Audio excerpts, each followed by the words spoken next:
요즘은 어떤 고등학교를 가느냐에 따라 대학 입시의 성패가 좌우된다고 합니다.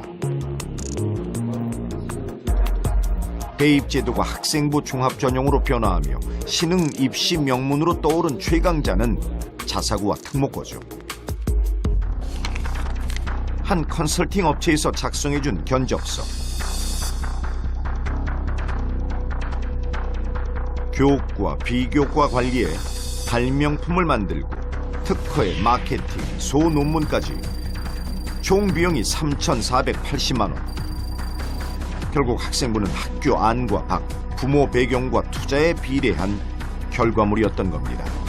저는 정보력이 입시에 영향력을 안 주는 게 저는 맞는 것 같아요. 그게 공정한 것 같아요. 정보력은 집단으로 할 수 있는 게 아니라 어떻게 보면 개인이 우리는 학원 통해서 돈 주고 하기 때문에 그 정보력이라는 게 그 고등학생 단계에서 대학 가는데 입시 단계에 영향력을 준다는 건 그건 진짜 공정하지 못한 것 같아요. 그럼 그 제도가 잘못된 제도 아닌가 싶어요. 대학마다 원하는 인재상이 또 다르잖아요. 근데 그것도 맞춰서 과정서도 좀 다 다르게 써야 되고 면접도 다 다르게 준비해야 되니까 학생부 종합 준비하는 사람은 조금 힘들어요. 교육적으로 봤을 때 지금 현재 제도가 가장 복잡하고 가장 어렵고 학생들이 입시 부담을 가장 많이 주는 제도입니다.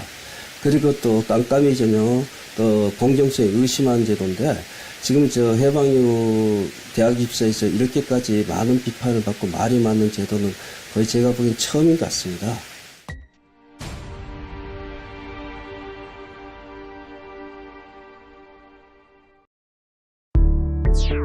국가 발전의 가장 강력한 동력은 바로 사람입니다. 제대로 된 사람을 만드는 바른 교육이야말로 국가 경쟁력이며 올바른 교육을 통해 올바른 사람을 만드는 그 첫걸음으로 바른 입시, 누구라도 공감하는 공정한 입시 제도가 필요하다고 생각합니다. 공정한 입시 제도의 정착을 위해 시민참여단 여러분의 현명한 판단 기대합니다.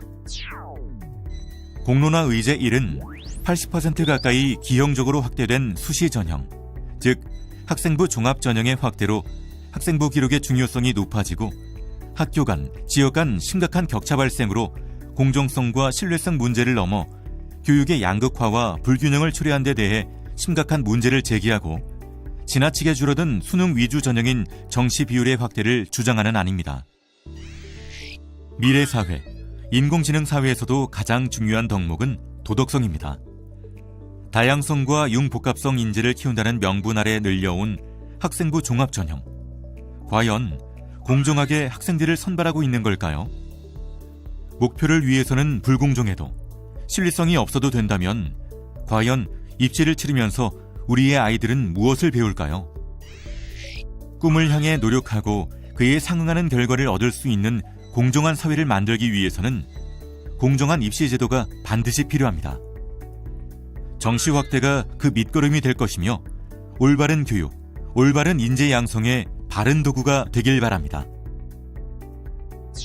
현 대입 제도는 최악의 제도라는 평가를 받고 있습니다.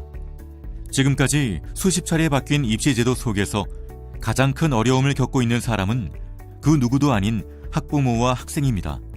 2007년 입학 사정관으로 출발한 학생부 종합 전형이 2013년 명칭을 바꾸면서 평가 내용을 고교 교육과정 내 활동으로 제한하고 학교 밖의 수상실적 기재를 금지하게 되었는데, 이는 자율형 사립고나 교육특구의 학교 등 안정적인 교육 여건을 가진 학교들이 교내 활동 프로그램이나 경시대회 준비에서 두각을 나타내며 일부는 수시 합격 실적을 올리기 위해 맞춤형 교내 대회까지 열리기 시작하는 부작용까지 나타나게 됐습니다.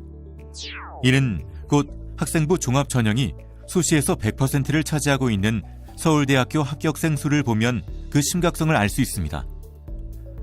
학생부 종합 전형은 상위권 대학일수록 그 비율이 점점 확대되고 있는데 그 이유는 우수 학생들을 수시에서 우선 선발하고자 하는 깊은 속내가 있는 것이고 그 결과 상위권 대학 학종 입학의 프리패스나 마찬가지인 영재고, 과학고, 전국형 자사고로 입학하기 위해 초등학교 때부터 사교육 시장에 뛰어들고 있는 것이 현실이 됐습니다.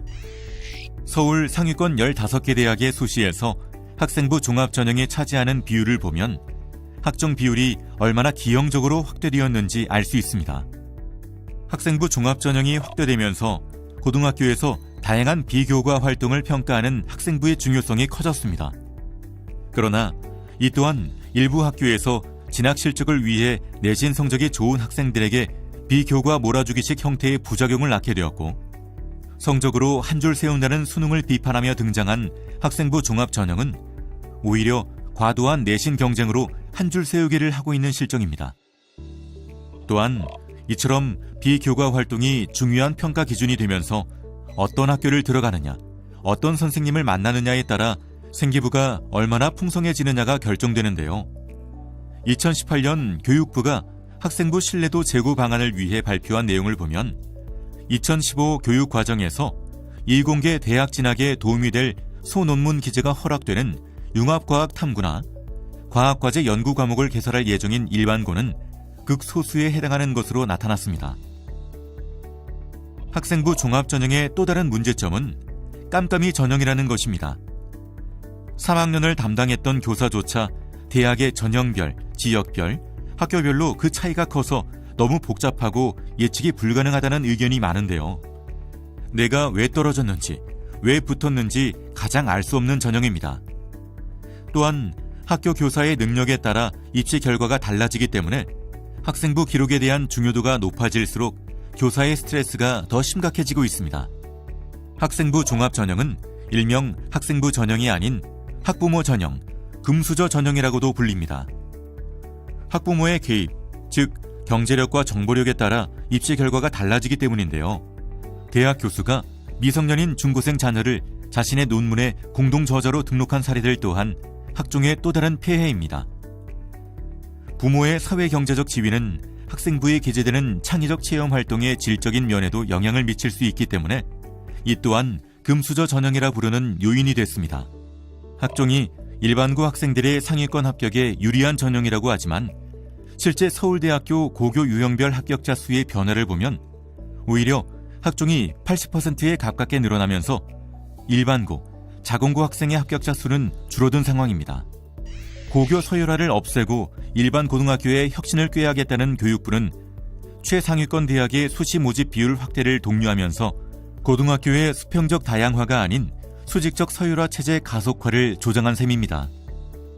교육정책은 학생, 학부모, 교사, 그리고 국민 모두에게 지대한 영향을 미치기 때문에 국민 모두의 관심이 되고 작은 변화에도 민감하게 반응하는 것이 현실입니다. 따라서 학생부 종합전형의 중요한 평가 항목이 된 학생부의 기록에 대해 학부모와 학생들의 관심이 점점 높아지고 있는데요. 교과목별 특기사항을 성적 우수 학생에게만 기록을 해준다든지 광주 A여고 학생의 학생부 조작 규탄 사건 등은 학생부 신뢰도를 하락시키는 주 요인이 되었습니다.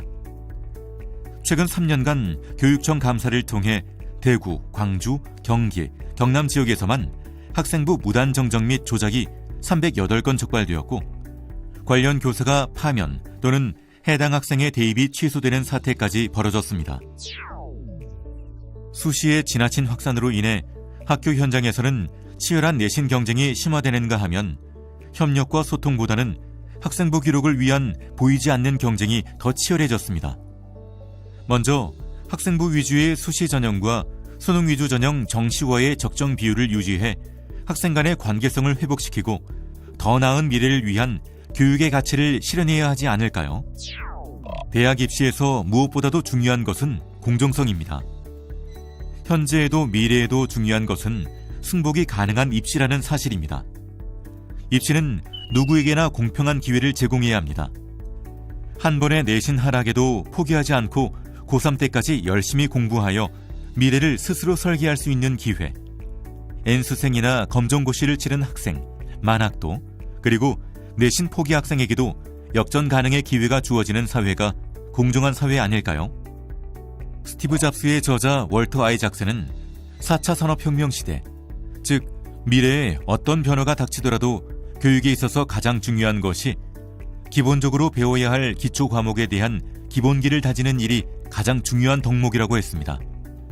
학교 교육 과정을 통해 배우고 익혀야 할 기본 지식을 습득하고 확장함으로써 어떤 상황이나 현상에서도 자유롭게 지식을 꺼내어 융합할 수 있는 능력을 키우기 위해서는 배우고 익히는 학습을 하며 반드시 지식에 대한 기본기를 익혀야 한다는 것을 잊지 마시길 바랍니다. 대입제도 개편에 대한 공론화 의제 1의 의견은 다음과 같습니다.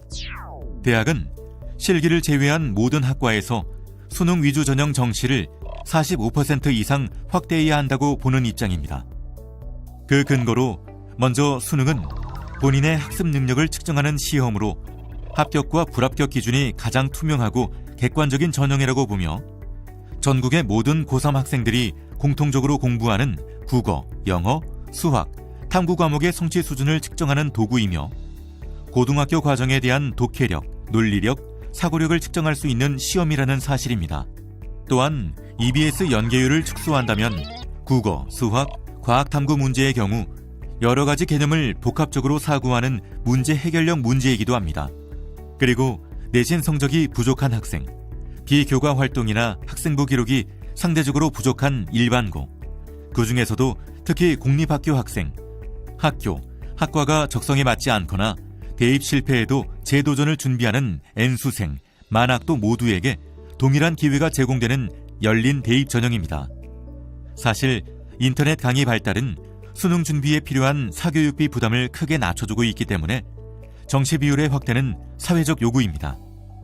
2018년도 입시를 치른 고3 수험생 1385명을 대상으로 설문조사한 결과 수시와 정시 중 어느 쪽이 공정한 입시에 더 부합하느냐는 질문에 81.8%가 정시가 더 공정하다고 대답했고, 사교육 걱정 없는 세상에서 조사한 설문조사에서 국민의 73.2%가 정시 비율을 더 늘려야 한다고 했다면 정시 확대의 필요성은 충분하지 않겠습니까? 공론화 의제 1의 두 번째 주장은 수능 상대평가 유지입니다. 절대평가 시 동점자가 크게 증가하여 변별력 문제가 발생하기 때문에 상대평가를 유지해야 하며 매년 과목별 난이도 상위로 연도별 1등급 비율 편차가 심해 절대평가는 대입 전형으로서의 역할을 못합니다. 절대평가 시 선발을 위해 면접, 논술, 대학별 고사와 같은 또 다른 전형의 등장으로 학생 부담이 더 늘어날 수 있습니다. 또한 100점과 90점이 동점 처리되는 모순으로 실력이 아닌 운으로 대학에 진학하는 사례가 늘어날 것입니다.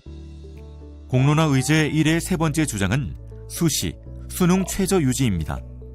정성적인 평가에 의존하는 수시의 객관성 확보를 위해서 꼭 필요한 보완 장치로 현행대로 대학 자율에 맡기되 교육부가 어떠한 영향력도 행사하지 않아야 한다는 주장입니다. 마지막으로 공론화 의제 1이 시행되었을 때 고교 시절 동안에도 재도전이 가능해짐으로 인해 충실한 학교 생활이 가능해질 것으로 기대하며 과도한 수행평가에 대한 부담과 비교과 활동의 부담이 완화될 것으로 봅니다. 또한 어느 지역에서든 1년 프리패스 인강만으로도 수능 준비가 가능하기 때문에 사교육비에 대한 부담에서도 벗어날 수 있다고 기대하며 복잡하고 합격이 불확실한 전형에 매달려 고액 컨설팅비를 부담해야 하는 것에서도 벗어날 수 있다고 생각합니다.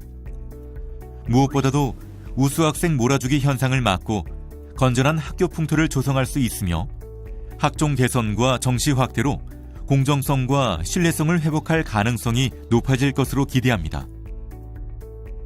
지난 3월 10만 5,487명을 기록한 고3 학생의 국민청원에 대해 많은 국민이 공감했습니다. 저희 고등학교 3학년 학생은 공정한 경쟁을 원합니다.